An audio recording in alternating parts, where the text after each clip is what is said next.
Et ben c'est vraiment le gars dont je fantasme. J'aime bien les mecs genre inexpérimentés total, qui n'ont même jamais fait de bisous sur la bouche à quelqu'un. Je la prends sur la machine à laver, je lui soulève sa pétria.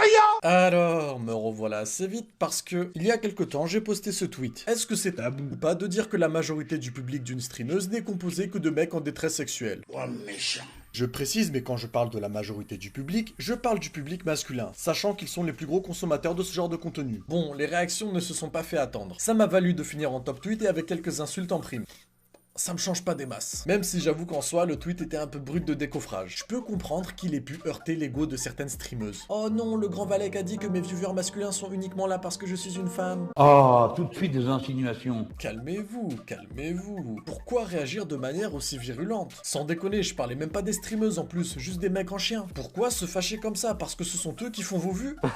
Bon allez, j'arrête de faire le taquin. Bref, après tout ça, j'ai eu le droit à tout, que la misère sexuelle n'existait pas, qu'il faut arrêter de sexualiser les femmes, et que El Ryan n'a pas de calvitie. Alors dans cette vidéo, on va voir ensemble en quoi la misère sexuelle existe bel et bien, pourquoi il est impossible d'arrêter de sexualiser, et pourquoi, effectivement, la majorité du public d'une streameuse n'est composée que de mecs avec la main dans le slibard. Mais avant ça, merci de prendre une toute petite minute de votre temps pour donner de la force à Brenos, parce qu'il y a du très très lourd en perspective. Comme vous le savez, Brenos est une petite entreprise française située au Pays Basque, spécialisée dans l'alimentation sportive façonnée par des mecs énervés. Et quand je vous dis que c'est des mecs énervés, ce n'est pas pour rien. Et pour m'en assurer, j'y suis allé y faire un tour. Déjà arrivé sur les lieux, j'ai pas vu de passage piéton arc-en-ciel, ni de plug géant, ni de Fiat 500. C'est forcément bon signe. Donc quand tu manges des aliments sortant d'un endroit comme ça, tu sais que les calories ingérées sont saines et bien absorbées par ton organisme. Tu risques pas de chier de l'oxygène ou 70 ans de repentance. En parallèle de leur production alimentaire, ils ont lancé un nouveau concept qui est Spearfit. En fait, comment t'expliquer ça? Quand je suis allé là-bas, il y avait une baignoire remplie de glaçons, des gants de boxe, une barre de traction et une salle du temps et de l'esprit. En gros, l'objectif est de proposer une formation pour former des gars solides à base de culture, bagarre, sport et méditation. Je peux vous dire qu'après une journée passée là-bas, si t'es pas mort d'hypothermie, en rentrant chez toi, t'as qu'une seule envie, c'est de recommencer tellement ça te forge le mental. Alors n'hésitez pas à faire un tour sur Brenos et Spearfit, peut-être qu'après ça t'arrêteras de te mouiller la nuque avant de te baigner.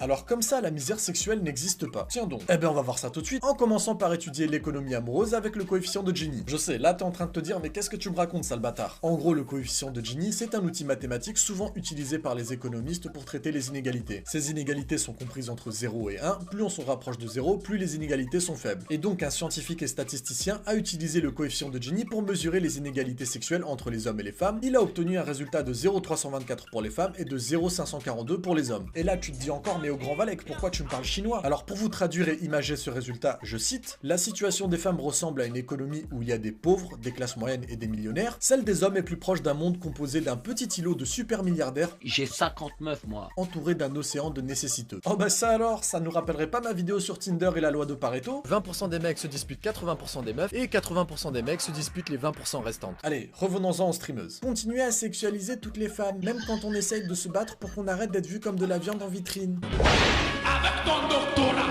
ta place à la cuisine.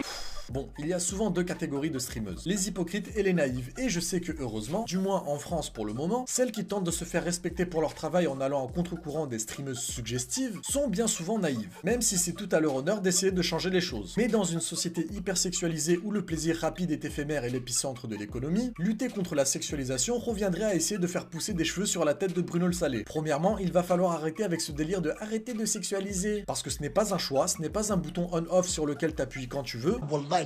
Ça s'appelle les hormones. Ce n'est pas pour rien qu'on sexualise à tout va pour attirer l'œil. Ce n'est pas pour rien que des meufs comme Belle Delphine peuvent vendre l'eau de leur bain et connaître un succès colossal. En fait, ça commence à devenir fatigant d'énumérer des évidences. Et il y en a bien souvent qui me disent: oui, mais les streameuses qui ne jouent pas de leurs atouts n'attirent pas ou peu de mecs miséreux. Menteur, pharisien. Et c'est là que vous vous trompez lourdement. L'inaccessible est un facteur immense de désir parce qu'il fait travailler l'imagination dans un monde où la sexualité est disponible en un clic. Voilà pourquoi OnlyFans marche aussi bien. Non, je n'ouvrirai pas un OnlyFans. Que la civilisation ne vous trompe pas. Le montant total qui a été fait est de 100 000 $ US. Ah. Bah oui, pourquoi aller payer ce genre de contenu alors que tout est déjà disponible sur internet et gratuitement en plus? Parce que l'inaccessible et la promiscuité sont deux nouveaux facteurs du regain du plaisir pour tous ces mecs en crise de dopamine et lassés par le porno classique. Et malheureusement, ou heureusement pour certaines, les streameuses doivent subir tous ces miséreux. Pour pousser le délire encore plus loin, j'ai effectué des recherches qui m'ont amené au fin fond de la pourriture de la déchéance masculine. Oh oh. En fait, là, je vais donner donner des arguments à certaines pour dire que men are trash. J'ai fait la découverte de communautés réunissant des centaines de milliers de mecs se branlant sur des montages photos avec la tête de vos streameuses préférées. Hein? Voilà. Et entendez-moi bien, que ce soit des streameuses qui se respectent ou pas, personne n'est épargné. Dites-vous que ça va tellement loin que certains regardent des streams comme si c'était un porno classique, en faisant des dons anodins qui sont lus pour assurer cette promiscuité, c'est-à-dire que rien que le fait d'entendre leur pseudo les fait rentrer en extase. C'est en fait le même concept que les camgirls, sauf que là, le désir naît justement du fait de ce tabou, de cette non-démonstration. Pour pouvoir être à son summum, le désir a besoin d'être empêché et interdit. C'est pour cette raison qu'il y a une lassitude sur tout ce qui est accessible rapidement. Et croyez-moi, je pense que dans les années qui vont suivre, de sombres présages nous attendent sur la dégénérescence du désir. OnlyFans et les TikTok archi-sexualisés avec des mineurs n'en sont que les prémices. Pour continuer sur la lignée de cette folie, d'autres encore screenent soit des stories, soit des moments durant les lives où les streameuses ont la bouche ouverte pour pouvoir soit faire des montages, soit pour imprimer ça sur des feuilles A4 et se besogner dessus. Il vous manque une case. Je vais pas vous faire un dessin, puis prendre la feuille en photo et la reposter comme si c'était un trophée. Non, chitane.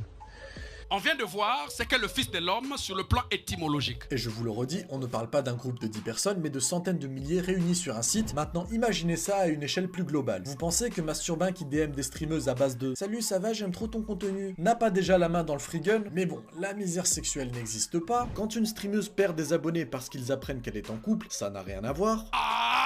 La majorité des mecs qui regardent les meufs streamer hors performance sont évidemment là pour le contenu. Chacun ses croyances. Voilà. Cette vidéo est maintenant terminée. N'hésitez pas à me rejoindre sur tous mes réseaux sociaux qui s'affichent, notamment Telegram que j'ai ouvert récemment. Vous abonner si vous aimez faire des montages GIMP avec ma tête. Bien se passer, ne vous inquiétez pas. Allez, nos rages de ton montage.